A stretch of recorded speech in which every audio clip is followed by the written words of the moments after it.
জয় কৃষ্ণ কালী মায়ের জয়, জয় সোনা মায়ের জয়, জয় মঙ্গলা মায়ের জয়। বন্ধুরা সবাই কেমন আছেন? আশা করছি সবাই ভালো আছেন, সুস্থ আছেন কৃষ্ণ কালী মায়ের কৃপায়। আমিও ভালো আছি আপনাদের ভালোবাসায় এবং কৃষ্ণ কালী মায়ের কৃপায়। আমি লিপসিং মিঠু প্রত্যেক দিন আপনাদের কিছু না কিছু আপডেট দিয়ে থাকি কৃষ্ণ কালী মায়ের মন্দিরের এবং আমাদের মঙ্গলা মাকে নিয়ে। চলুন বন্ধুরা, আজকেও শুরু করলাম আপনাদের জন্য নতুন কিছু আপডেট, তবে গুরুত্বপূর্ণ আপডেট। স্কিপ করবেন না, সম্পূর্ণ ভিডিও দেখার অনুরোধ রাখলাম। ভিডিওর মাধ্যমে আমি কৃষ্ণকালী মাকে দেখিয়ে থাকি আর আমার ভয়েসের মাধ্যমে কৃষ্ণকালী মায়ের মন্দিরের আপডেট দিয়ে থাকি। প্রথমেই বলে রাখি, যদি কোনো নতুন ভক্ত বা বন্ধুর কাছে আমার এই ভিডিওটি পৌঁছে থাকে, অবশ্যই চ্যানেলটিকে সাবস্ক্রাইব করে বেল নোটিফিকেশান অল করে রাখবেন, যাতে নতুন নতুন আপডেট আপনাদের কাছে নোটিফিকেশনের মাধ্যমে সরাসরি পৌঁছে যেতে পারে। তাহলে চলুন বন্ধুরা, শুনতে থাকুন আমার ভয়েসের মাধ্যমে আর ভিডিওর মাধ্যমে কৃষ্ণকালী মাকে দর্শন করে থাকুন। আমরা অনেকেই এখন করে দেখতে পান যে হরিমালা পড়ে থাকেন অনেক ভক্তরাই, কারণ হরিমালা ভক্তদের জন্য কতটা উপকারী সেটা আমি ভিডিওর মাধ্যমে বলবো। তারপরে আমি বিশেষ বিশেষ যে গুরুত্বপূর্ণ আপডেট আছে সেটি আপনাদেরকে জানাবো। হরিমালা না পড়লে কি ভগবানের দর্শন পাওয়া যায় না বা ভগবানের কৃপা পাওয়া যায় না? কি হরিমালা পড়লেই তবেই ভগবানকে সেবা করা যায়? সে কথাই বলবো এই ভিডিওর মাধ্যমে। হরিমালা এক কথাই হলো, যেটা হলো তুলসীর মালা, যেটা আমরা পড়ার কথা বলে থাকি অনেক মানুষকে, অনেক ভক্তকে এই হরি নামে যুক্ত করার জন্য আমাদের তুলসীর মালা বা হরিমালা পড়তে হয়।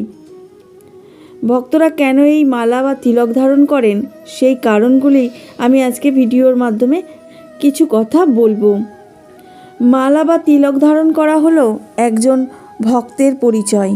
এটি প্রকাশ করে যে ব্যক্তিটি নিজেকে ভগবান বা শ্রীহরি কৃষ্ণের চরণে সমর্পণ করেছেন। এটি অনেকটা ভগবানের দাস হওয়ারও প্রতীক। তুলসী গাছকে অত্যন্ত পবিত্র বলে মনে করা হয়। গলায় তুলসীর মালা পরলে মন শান্ত থাকে এবং আধ্যাত্মিক চিন্তা বজায় রাখতে সাহায্য করে।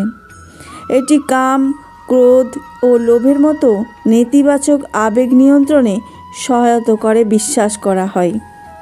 পুরানো শাস্ত্র মতে যারা গলায় তুলসীর মালা ধারণ করেন তারা যমদূত বা নেতিবাচক শক্তির হাত থেকে রক্ষা পান।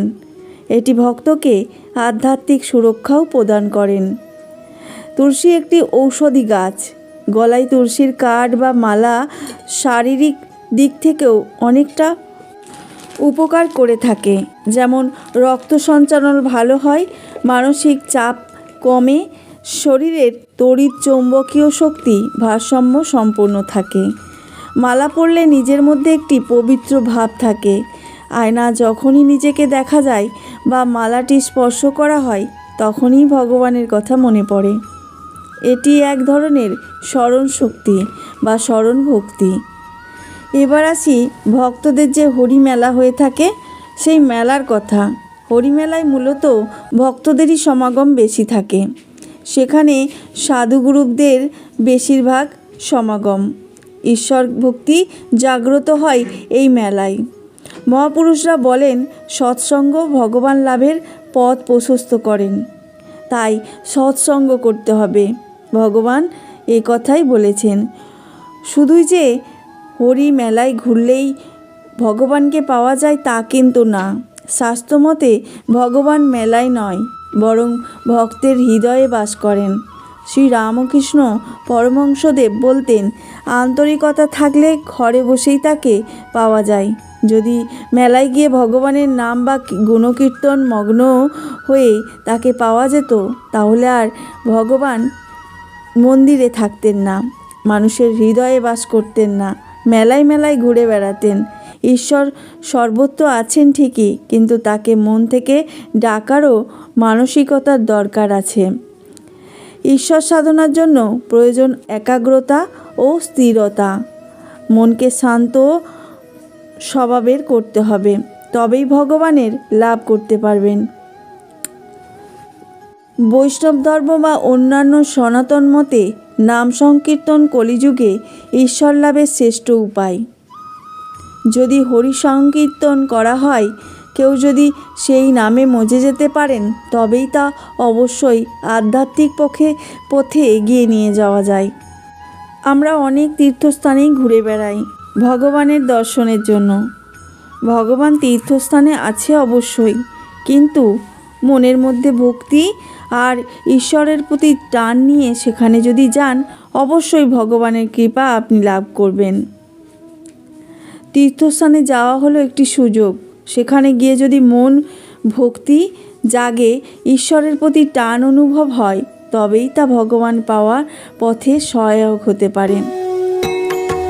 আমরা সবাই ভগবানের দর্শন চাই, কিন্তু ভগবানের দর্শন কজন পায়? ভগবান দর্শন দেন না, ভগবান কারোর মাধ্যমে আপনাকে উপকার করে থাকেন, কৃপা করে থাকেন। ভগবান যদি স্বয়ং আমাদের কাছে আসতো, তাহলে আমরা সবাই এত ভাগ্যবান হতাম যে ভগবান দেখার আর ইচ্ছেটাই আমাদের হতো না। তাই ভগবানকে দেখা এত সহজ না। আজ তাহলে এইটুকুই বন্ধুরা, ভালো থাকবেন, সুস্থ থাকবেন। জয় কৃষ্ণ কালী মায়ের জয়।